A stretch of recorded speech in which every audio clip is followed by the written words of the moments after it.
The suspension's almost done. Wish I got a better shot of that, but that's the motors for it. Seriously?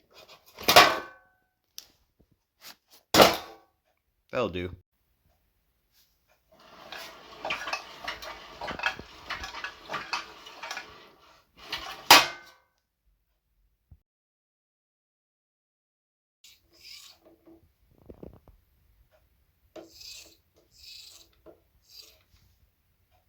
I still need to redo the links a little bit and hold on a second. Focus. Really doesn't want to focus.